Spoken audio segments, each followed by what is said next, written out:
All right, cousins, we are back with chapter 3 of Never Caught by Erica Armstrong Dunbar.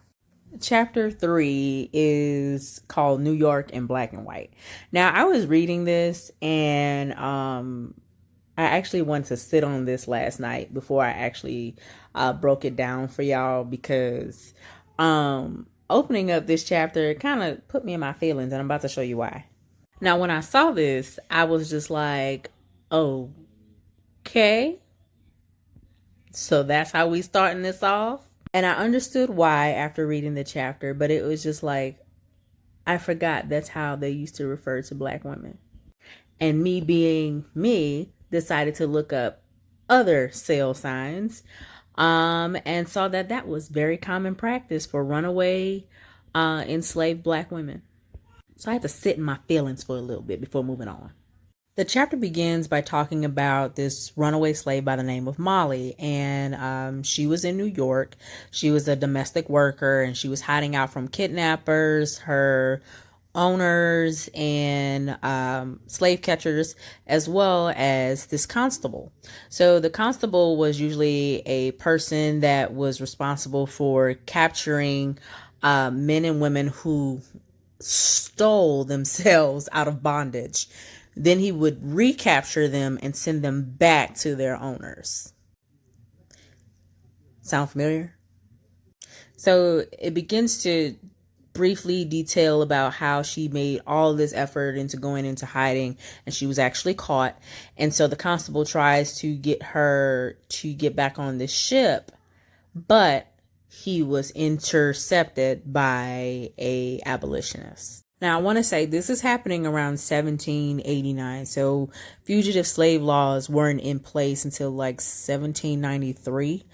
And so the laws were kind of lenient for white abolitionists who were trying to protect the enslaved who were running for their freedom.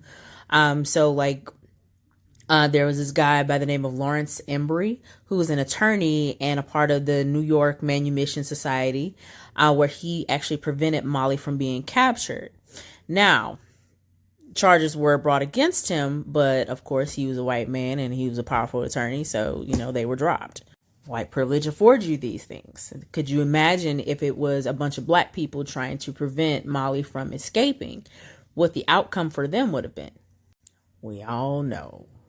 I think this is the importance of why I don't agree with the term white allies. I think white accomplices are necessary to Black liberation, because we're not trying to be liberated from other Black people, nor were our ancestors. They were trying to be liberated from systemic white supremacy. And when groups of white people stood up for Black rights, we saw that there was more room for changes, because most white people, which you can see, who are against Black liberation, will not listen to Black people. There is a necessary need for white accomplices to be a part of the movement of Black liberation. That's not to say we need white saviors. There is a difference.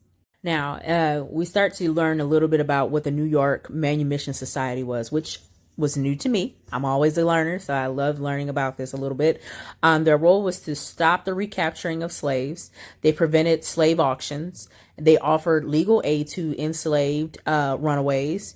And they opened schools for Black children to learn. Now, keep in mind, I believe I went over this in another chapter. I know I went over this with a few videos, that Black literacy was illegal in this country.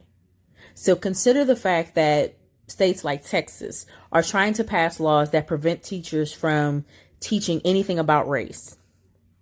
That also excludes the fact that this country literally made it illegal for Black people to learn to read and write. And some were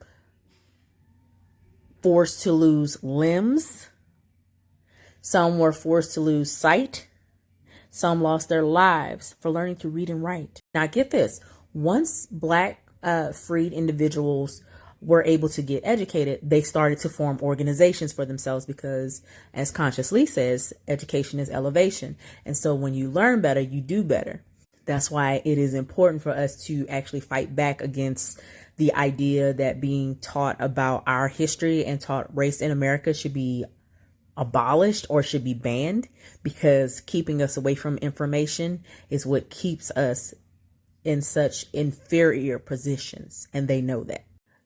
So these free Black individuals created the African Society around 1784.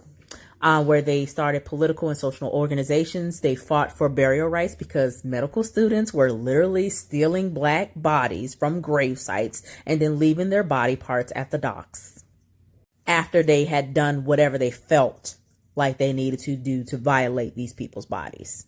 The author then shifts to Onna Judge, and I like how the writing style does this. I like how we're learning about what is happening to enslaved and freed African people at the same time that Onna Judge's story is being lived out. And that's very important, because sometimes when we think of history, we think of these little bitty segments that only one thing can happen at one time. No, there's a whole lot that is happening at once. So we see this African society being made, and then comes Onna Judge. Now, at this time, she's like 16 years old. Her job was to tend to Martha, who was now in Elizabethtown with her grandbabies. And now Onna is now this top servant. So she's now playing the role that her mother played to Martha and her grandchildren. And she is a domestic worker. Now, Onna was kind of on edge because Martha and George were in this place where they're like, I'm doing my duty for my country, but I hate it here. I don't want nothing to do with New York and this society and faking the funk. I just want to go live and be with my slaves and mind my business. But here I am. And so who would get the brunt of their misgivings and their attitudes? It would be their slaves, because they had to keep up these appearances for the rest of society. And some of those appearances would be to host parties. They will host like a female version. They would host a male version. I'm sorry, men and women. Then there would be like these gatherings weekly or for dinners where they would put on a front for different parties who they agreed with and who they didn't. It was all about faking the funk. So while Martha and George would host these parties, Onna would sneak off. Onna would have some free time to herself where she gets to explore the city and she gets to befriend other free and enslaved Black women, where she learned that a lot of them were domestic workers. She learns that the life of a slave in the city versus the life in the countryside was very different, whereas Black women's bodies were not their own because they were made for breeding in the countryside, but in the city they were made for domestic workers. Their bodies were still not their own, but they were worked to the bone to the point they were exhausted. And I think that goes to a lot of what we hear as Black women about being strong and toughing through. But you read about how Black women's bodies were just broken to the point that they were just working so very hard, and nobody could see that. Nobody could care.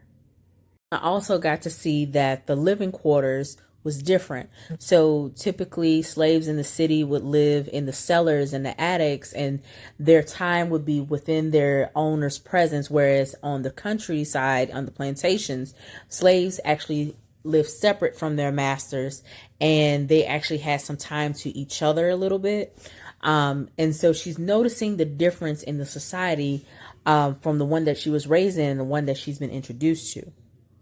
Now you're 16 years old, you're being exposed to this new life. You're being exposed to free and enslaved Black people. You're coming from a place where society doesn't view you anything other than a working breeder.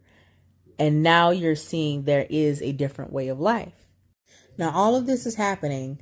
And then we get introduced to George going through some medical issues. First, he had a tumor in his left leg. And it was around a time where it was very unsanitary. And we got this conversation about legs and unsanitary. I mean, y'all can run with that if you were on Twitter and you understand what I'm talking about. He developed dental problems. Now, the book doesn't go into detail about him having the enslaved jawline. Not yet. I don't know if it does or not, but it doesn't talk about it. It also talks about how George had influenza and pneumonia and he was coughing up blood, but he recovered both times. It also talks about how Martha was struggling with the idea that she might be left with the burden of George's responsibilities and being a widow for a second time. And so her slaves were on edge. But George recovers both times, so Martha gets to relax, but Onna gets a new look at life. Onna sees this, and it's like a light bulb clicks. She's 16 years old. She's eager. She's young. She's rebellious, but she's smart. She's illiterate, but she's smart. She's observing her surroundings, and she's seeing how Black people have a different opportunity in the North than they do in the South. She has this ability to blend into society because of the appearances the Washingtons want to keep up. She sees the opportunity to become an educated Negro and what that can actually do for her. And so the chapter ends there with this enlightenment of Onna Judge. And it reminds me of the enlightenment of Gen Z. This chapter is interesting the way that it ends because we're being exposed to the mind of a young Black enslaved girl who's getting an idea of what the taste of freedom would look like. Let me know your thoughts because I'm thinking about some things here.